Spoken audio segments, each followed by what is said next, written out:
You're watching E.T.N, where we don't do news, we just talk entertainment. Share and subscribe.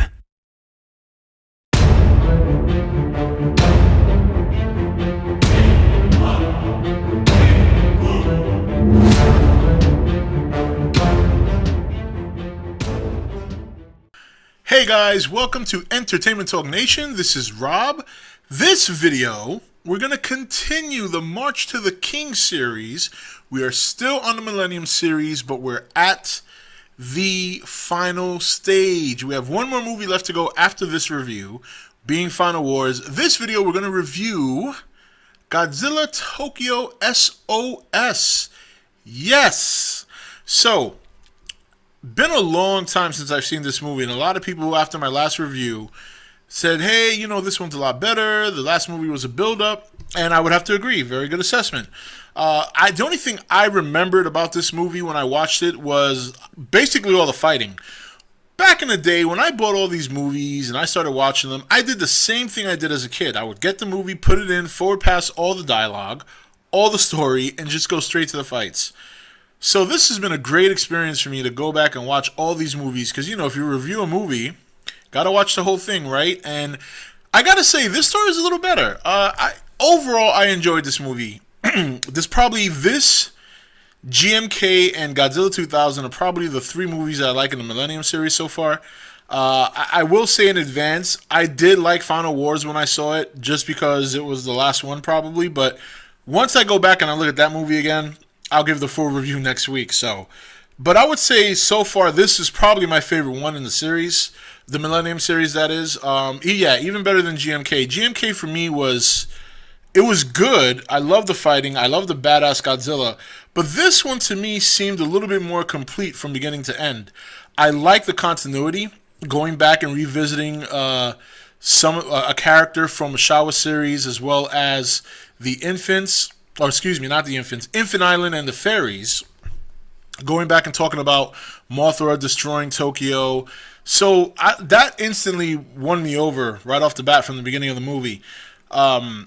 Also, just in general, I thought the story was good. It wasn't overly crazy. You know, it did pick up where, you know, the last movie left off, so to speak.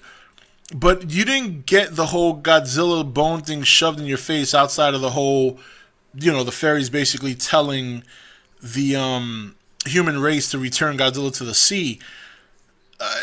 You didn't see him go crazy, and then at the end, instead of going crazy, he turns, I guess if you want to say Kiryu turns good. But that's really the only time you get to see him lose control. And I was kind of happy with that, because in my last review I said, you know, the whole thing about him losing control and then turning on the city after the other Godzilla left, you know, it's like, man, if you're going to give him that kind of power, why not have him fight Godzilla while he's, like, you know, completely run over by the old Godzilla? That was my big thing there. Where here, that wasn't really the focus. They kind of left it for the end, and they portrayed him as a hero. So one way or another, in some sense or another, you get Godzilla being a hero, whether he's being a hero through Kiryu or whether he's being a hero in another movie. But I gotta say, you know, the whole I get tired of seeing Mothra coming in and kicking this guy's ass. It's like, that's probably I don't want to say it's my gripe, because I did like seeing Godzilla engulf Mothra in flames, don't get me wrong.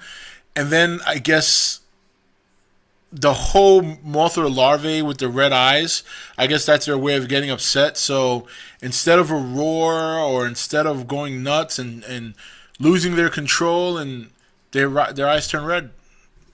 So I guess that's about as dramatic as it gets for them when they see their mother die. Oh my God, mom's dead. Red eyes. I don't know. I was like, okay.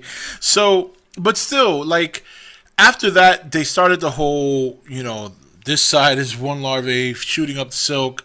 This side is another larvae shooting up silk. Kind of throwing back to the whole, and this is not the first time. That's happened plenty of times. That's how the larvae fight. You know, they hide behind, they do guerrilla warfare, that whole shit. But I did take pleasure in seeing Mothra engulfed in flames. I did take pleasure in seeing Godzilla kind of played dumb, and then the larvae came out and he turned around and shot the breath and the damn thing went flying. That was hilarious.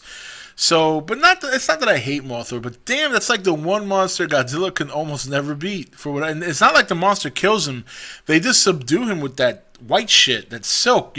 It's like, it's such a cheap move now. That's not going to be in the kaiju battle. Never mind. Mothra's going to fly in the kaiju battle, fantasy battle. So, but anyway, so yeah, so. Overall, I thought it was a good movie. It was solid. It definitely was one of the better ones in the Millennium series, in my opinion. Mecha Kiryu or Mecha Godzilla Kiryu, whatever you want to call him, the whole part with him regaining Godzilla consciousness and then taking him and dumping him in the water, I guess that was all right. That's where it got a little bit like, but still, the whole movie in and of itself was so much better. Mothra looked a little mangy. I mean, I saw him like, oh, that suit's gotten old, huh? They need to redo that whole model. That the hair's kind of like falling off the wings. She's got like a beard, and maybe she was meant to look that way. I don't know, but man, did she look mangy! Wow, she needed like a good brush and a trim. Fairies have not been taking care of her. Not at all. No way. These new fairies, the old fairies groomed her perfectly. This one, these fairies don't take care of her. No wonder she's willing to sacrifice herself. She's not being properly taken care of. So, but look, seriously, all in all, the movie was solid. It definitely had more stability, in my opinion, than the prior movie. The prior movie was just not good for me. Where this one, it just was a lot better. It just felt more complete. Like I said, the continuity won me over. That was a big thing for me. The continuity was what won me over, because so few of these movies, these Godzilla movies do that. And then when you go from era to era, they just completely write off what's happened the prior era. Not all of them, some of them though, most of them I would say. But the continuity was a big plus for me. The fight scenes were great. Godzilla, oh my god.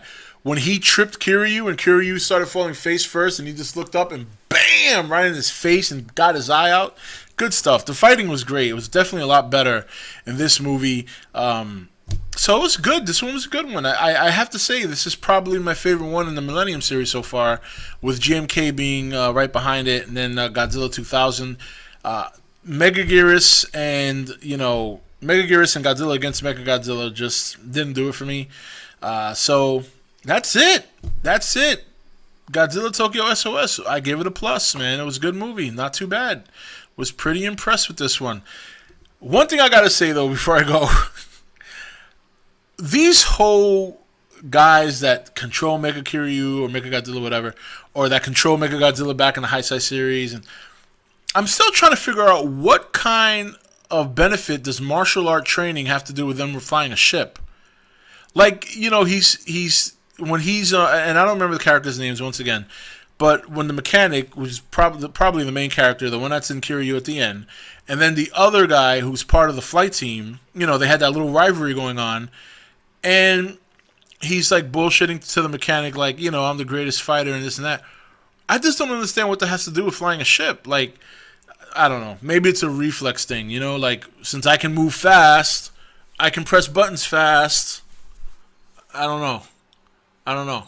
This is Rob signing off for E.T.N, where we don't do news, we just talk entertainment. Take it easy.